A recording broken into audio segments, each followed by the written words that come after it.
Shalom Akim, Yahweh, Ba'ashem, Yahushai, Ba'ashem, Kakadash, Barakatham, double honors and salutations to the elders and apostles of Burmese doing real well, and to the Akim and Akwath, try the four corners of the earth, holding forth and holding on to the testimony of the Lord Amashak Yahushai in sincerity and truth. This Brahmanasha DC camp, short lesson for the hopeful elect, and I hope some edification comes out of this. So this agenda of the EU and NATO pushing their weight around the world, trying to get the countries of the world to go along with the agenda of forming an oppositional force against Russia. Alright, so it's not really going that well with their plan, but still moving forward. Alright, so Hungary is one of those countries in the EU, and it's also a member of NATO, right? And basically, the country is in a tight spot, just like the apostle, told brothers, about what, 2.5 years ago or so, that you could go ahead, do a lesson as per 10 toes, why they're weak and they're strong, and the breakup of the UK from the EU. So all that, leading to this point, has proven that there's something else going on in the background, because a weak nation that doesn't have the resources would not be able to break away, especially when they're depending on the other strong toes, for economic benefits. And Hungary is in a tight spot. They import so much resource from Russia, and it's hard for them to make a decision, because they're going to end up losing big. All right, so hey, it's part of prophecy, because Hungary is not really a part of the beast, but it's still included in it. All right, they're not really part of the dragon, but they are still included in it. The beast with the 7 heads and 10 horns. Hungary is not really part of it, but it's included in their so-called documentation in this modern time. So as you see, from the news reports that you could look online, it's not looking good, and what's going to end up happening, that the EU is going to fracture up. All right, when the conflict's about to hit a higher level, they're just going to take a neutral stance. All right, and then American and so-called allies will have to go the distance. Yeah, so it's gonna be rough. It's gonna be rough because of the destruction that's gonna come upon the earth. Oh my God! So I'm gonna read from the book of Obadiah. Obadiah chapter 1. All right. Obadiah chapter 1. I'm going to read from verse 6 to verse 8. It says, how are the things of Esau searched out? How are his hidden things sought up? How are his hidden things sought up? Right? So folks are going to be looking into the intents of all these so-called nations and the deals they have with the super elites, and what they're planning to do with this tension between Russia and Ukraine, because Russia don't want Ukraine to join the EU, neither does it want it to be a part of NATO, because ever since they've subverted the government in Ukraine years and years ago, it's beginning to be crystal clear, what the intent of this super elite is about, So it says in verse 7, all the men of that confederacy have brought thee even to the border, all right? So they're going to be staging up their military, very soon over there in Europe, even in the Middle East too, because Israelis, they want to go against Iran, and that's going to be an extra problem for the United States to deal with.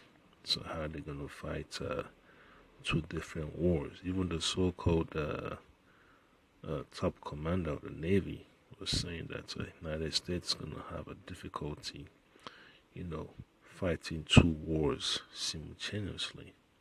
And they do not have the necessary, might to do so. All right. So it says, the men that were at peace with thee have deceived thee and prevailed against thee. They that eat thy bread have laid a wound under thee. There is none understanding in him. All right. So it's going to be a lose-lose situation for the United States, because the hammer of the earth is being led into a trap, and that's how the Lord has set it up. Okay. So, and that's what the elites do. They have to use America to get the job done. When it doesn't go that way, they're just going to have to, close up shop. All right. Then verse 8 says, shall I not in that day, said the Lord, even destroy the wise men out of Edom, and understanding out of the mouth of Esau? So the Germans represent the wise, the wise house of Edom, So it's going to be crazy. It's going to be crazy for America, man.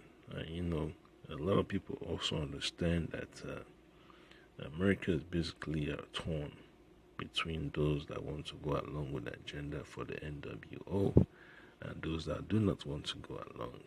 So that's going to create tension between the people and the government, right? And the elites are upset, because they're doing everything, to force America into all types of treaties with all these unelected organizations, So the people don't want to give up their weapons, they don't want to give up their so-called constitutional rights.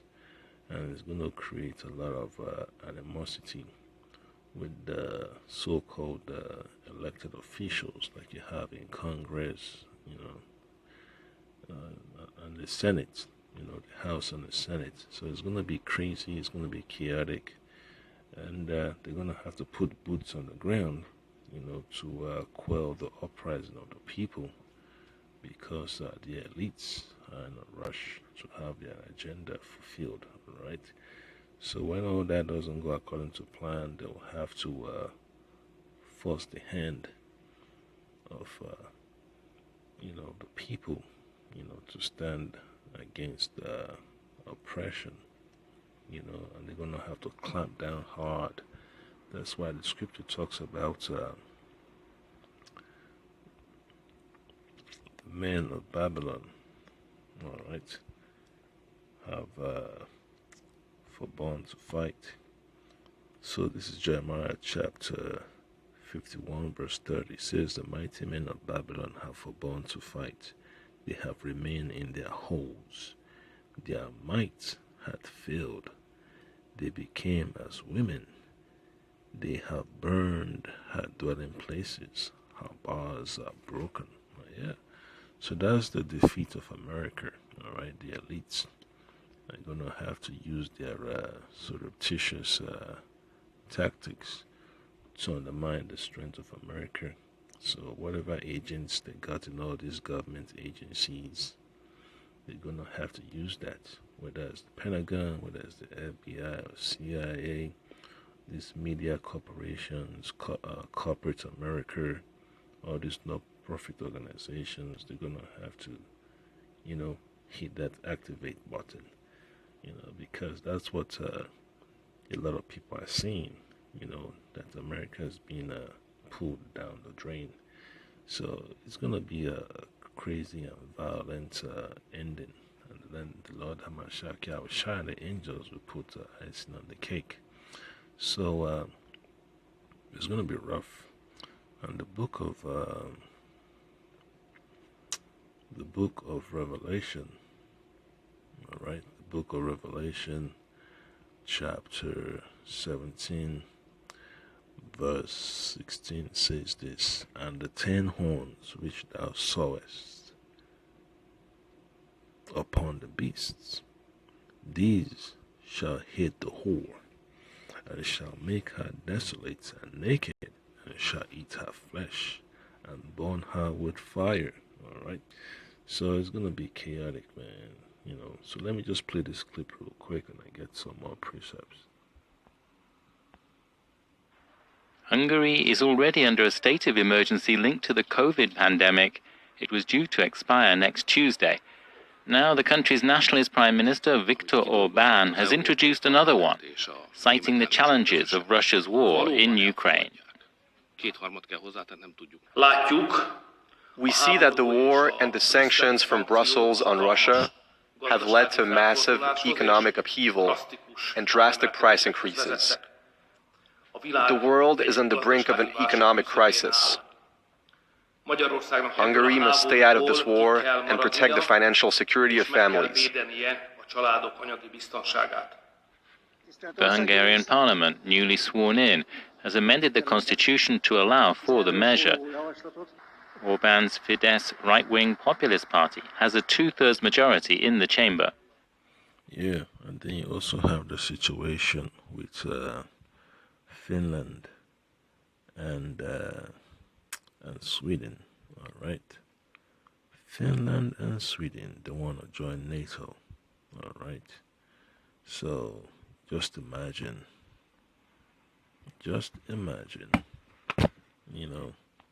because some countries that are part of the EU are not a member of NATO, and NATO has about 30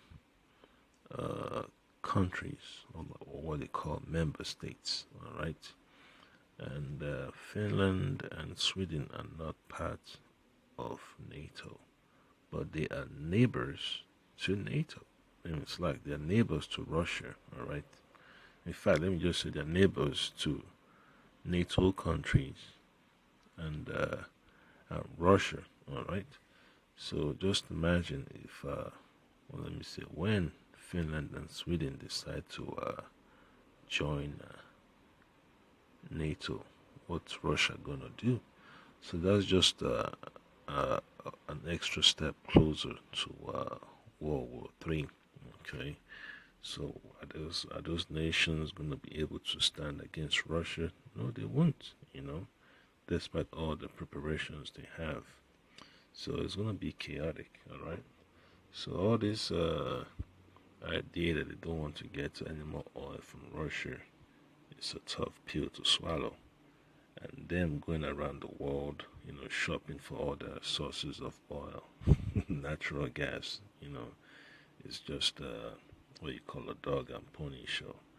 So a lot of people just have to wake up and smell the coffee that they have to push this conflict so they could stay in power, all right? And then these weapons manufacturers have to sell more weapons. So you know what that happens, man. They're going to have that contract, to create more weapons of mass destruction, all right? His move raises fresh concerns about the restriction of rights in Hungary. The Hungarian Civil Liberties Union condemned the speed at which the change was implemented. It tweeted that it was adopted by the parliament, signed by the president, and declared by the prime minister in a day. It asks how long until there is the first rights restriction under the new special legal order. Yeah, so they don't want no LGBT, agenda running rampant all over the place, so they're trying to put up a defense, but hey, who knows how long that will last. And they're also protesting against having an embargo against importing natural oil, or what you call natural gas or crude oil from Russia. So that's a tough situation. So expect the Hungarian minister to be vilified in the media, But who knows how it's gonna play out, as per all this political stuff. But you all know it's leading to World War III. Orbán has been in power for the last 12 years and won a new term of office in April. This latest consolidation of power should sour his relations with EU partners even further. He is currently delaying the EU's proposed embargo on Russian oil. He is regularly accused of abuses of power. Hungary. Yeah, so you're gonna have some wild cards in this situation. So you just gotta keep your keep your mind open. Follow the facts. Don't follow the rhetoric. So that was upon the Akim Abaratazar, the Lord Amashaki Shaiba Kakadash, give us more understanding in these last days and times. Shalom.